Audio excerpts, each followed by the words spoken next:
And just moments from now, the House will finally be voting to renew funding for the 9/11 Victims' Compensation Fund after months, even years, of emotional pleas from September 11th first responders and their supporters.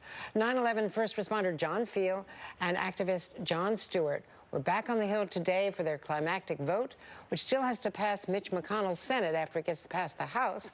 Joining me now is John Stewart, 9/11 advocate, and John Feal, a 9/11 first responder, an advocate who first started the Feel Good Foundation. John Feal, we keep thanking you for everything you're doing, and the goal is in sight now.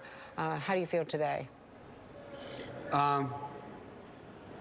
Not great, because the bill's going to get voted on in a couple minutes and it's going to get passed, but it's a shallow victory. Ask me this question next week when we get it through the Senate. Yeah, it's hard to celebrate when people are sick and dying. I've seen so much pain and suffering over the last 15 years. But the fact that I get to spend today, this historic day for many, with John, I feel better about that, because, you know, this is my whoopee, you know, and I don't go anywhere without it.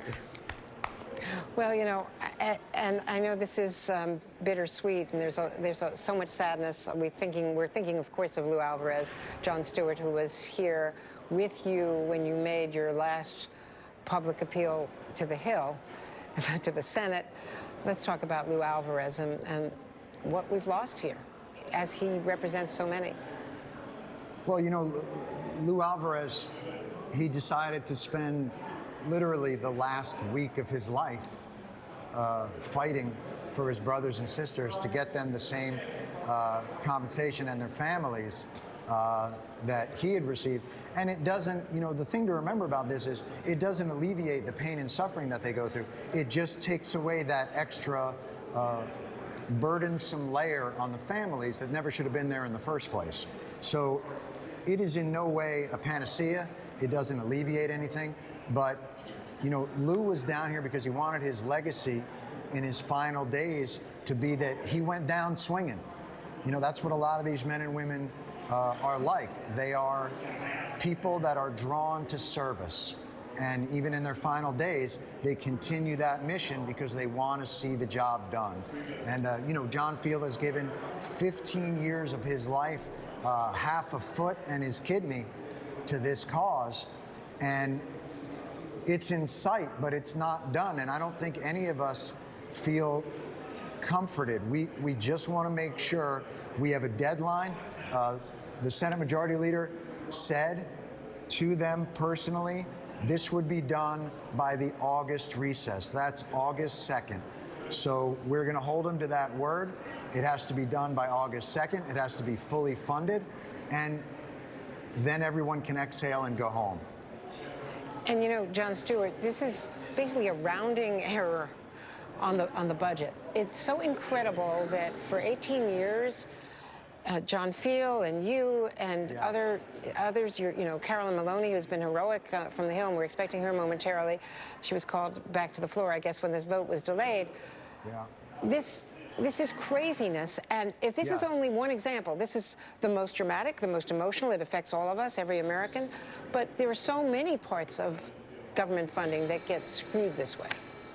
Well, we were on the, you know, even watching the debate for the bill, you know, this has a $10.2 billion over 10 years CBO score.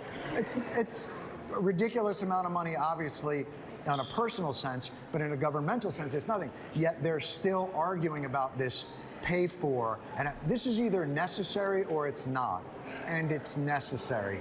And to watch a group of individuals running $1 trillion deficit who are throwing tens of billions of dollars at various bailouts at their whim, talk about this bill with fiscal concern over this 10-year period.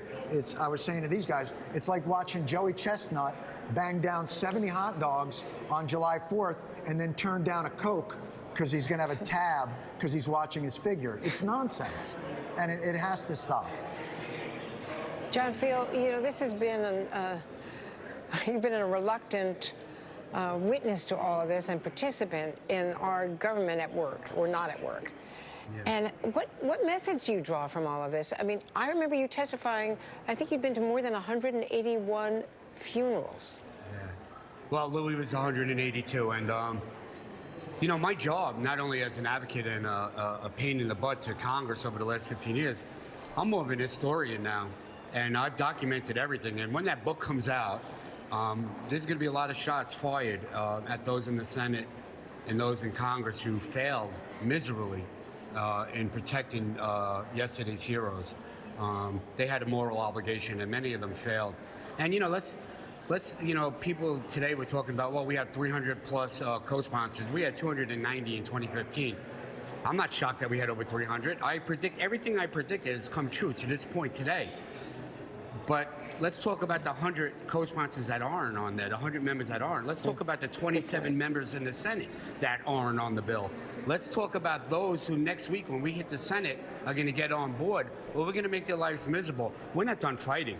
But we want to put our swords away. We want to pick up our rakes and go home and farm. We want to exhale. We want to get rid of D.C. We want to get them out of our system. We want to be left alone. And if Mitch McConnell or anybody in the Senate plays games, then myself, my team, John Stewart, we come back and we make their lives miserable. That's what we do. And we're not going to apologize for that. They work for us. I said it yesterday. They're small business owners. Mitch McConnell's in charge of 99 people, and the Speaker's in charge of 434 people. They work for the American people. They work for us. And we're going to get the bang for the buck and make them work for us. John Stewart, just finally, what is your message to Mitch McConnell? Lou Alvarez gave him his shield. Yeah, you know, wow. Keep your word. Your word was this passes unattached as a standalone bill, fully funded. No questions anymore. The program works. It's being administrated remarkably well. It's faithful to the statute. It's fair to the claimants, and it's respectful to the taxpayers. There's no fraud. There's no abuse. It's giving relief to those that need it the most. This is like John has plowed the field. Everything's been done. The letter's been written. It's been put in an envelope. The stamp is on it. All the Senate has to do is mail the letter. That's all we're asking them to do. And they should do it by August 2nd, and let's be done with this. Keep your word. Keep your word. That's the byword. Thank you very much. John Stewart, Thanks. John Feal, thank you so very much. We'll be right back. Thank you for having us.